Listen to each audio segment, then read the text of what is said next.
तो अब यहाँ देखिए वचनों का परिपालन किया। परिपालन का मतलब होता है अनुसरण करना, अनुसरण का मतलब होता है कहना मानना, अपने पिता का कहना मानना।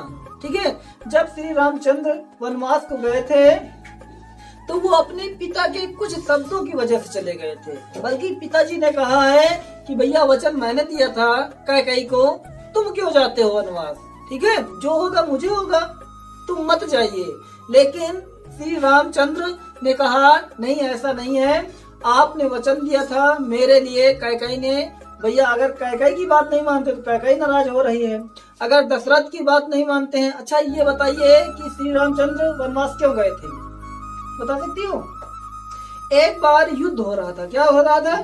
युद्ध हो रहा था। तो जब राजा दशरथ युद्ध में लड़ रहे थे तो राजा दशरथ का जो पहिया होता है ना, रथ का पहिया, तो उसमें एक कीला लगा होता है जिससे पहिया रुका होता है रथ का। ठीक है, तो भैया लड़ते लड़ते राजा के पहिया जो कीला था वो निकल गया था। तो अब कीला निकल गया, तो कीला निकलने के बाद पहिया बाहर निकल जाता है रथ से, है ना।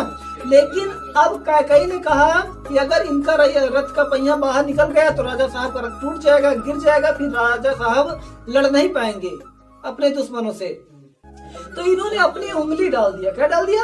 उंगली, उसी कीला जहाँ निकला था वहां पर उंगली डाल दिया और रथ का पहिया लगातार निकला नहीं, उसी में फंसा रहा।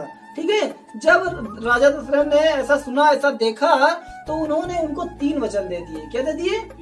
कितने वचन दिए थे? 3 ही तो दिए थे ना। तो उन्होंने 3 वचन दे दिए। उसी में एक वचन ये था कि भरत को राजगद्दी दी जाए, और दूसरा वचन ये था कि श्री रामचंद्र को 14 वर्ष के लिए वनवास किया जाए।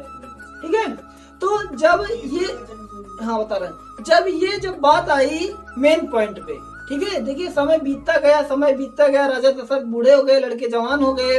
तो कैकेयी का जो पुत्र था कौन था? है ना, भरत थे। तो अब उनको लगता कि हमारे बेटे को मतलब राजगद्दी दी जाए, श्री रामचंद्र को न दी जाए। तो जब ये बात आई तब उन्होंने, जब राजा दशरथ मतलब लेटे हुए थे, मतलब थोड़ा वृद्धावस्था में आ गए थे, तब उन्होंने उन बचनों को याद दिलाया कि राजा साहब जब आप जवान थे, एक बार युद्ध लड़ रहे थे। देखिए कैकेयी जो बुद्धिमान थी ना, बहुत बुद्धिमान थी। हम लोग चिड़ियों की आवाज की पहचान नहीं पाते, चिड़िया क्या बोलती है। कैकेयी इतनी बुद्धिमान थी, वो चिड़िया की आवाज को जान जाती थी ये क्या बोलती है। ये समझ लीजिए।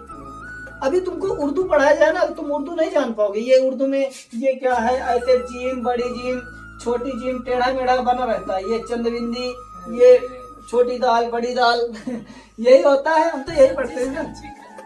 हाँ, ऐसे छोटी जीम, बड़ी जीम, दाल, डाल, ताल, ये सब आती है उसमें उर्दू में। तो तुमको नहीं पहचान, तुम नहीं जानते, तुमको पढ़ाया नहीं गया है। लेकिन कैकेयी वेरी इंटेलिजेंट ओमेन, ठीक है, वो बहुत बुद्धिमान थी। वो चिड़ियों की आवाज जान जाती थी कि चिड़िया क्या बोलती है। तो जब कैकेयी ने राजा दशरथ से मांगा वचन कि भैया श्री रामचंद्र को वनवास कर दिया जाए, क्या कर दिया जाए? वनवास भेज दिया जाए। तो जब जाने लगे श्री रामचंद्र तो दशरथ बहुत रो रहे थे। ठीक है, तो उन्होंने कहा कि भैया वचन हमने कहे थे, ठीक है, हमने प्रतिज्ञा ली थी, तुम मत जाइए। ठीक है, अब तुम वनवास चले जाओगे तो यहाँ पूरा अयोध्या रो रही है। तो उन्होंने कहा था, लेकिन श्री रामचंद्र ने कहा कि कैकेयी नाराज ना हो जाए, अब वो भी उसकी माता थी। ठीक है, अब माँ तो माँ होती है। उसने कहा हम अपनी माँ के वचनों को मतलब परिपालन करेंगे। जैसे अगर आपने कह दिया कि यहाँ पर कि राम अपने पिता के वचनों का परिपालन किया, यानी अनुसरण किया। अनुसरण का मतलब होता है आज्ञा का पालन करना, और आज्ञा का पालन करने का मतलब होता है, स्पेलिंग होती है फॉलोड। क्या होती है? फॉलो बने हो तो अनुसरण करना। क्या होता है? अनुसरण करना। यानी हमने कहा फॉलो मी, यानी मेरे पीछे आइए। फॉलो मी कब होता है?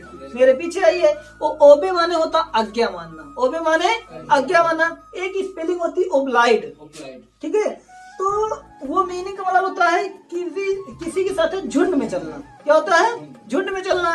तो यहाँ पर देखिए ध्यान से, तो राम अपने पिता के वचनों का परिपालन किया, वह 14 वर्ष के लिए वनवास के लिए तैयार हो गए।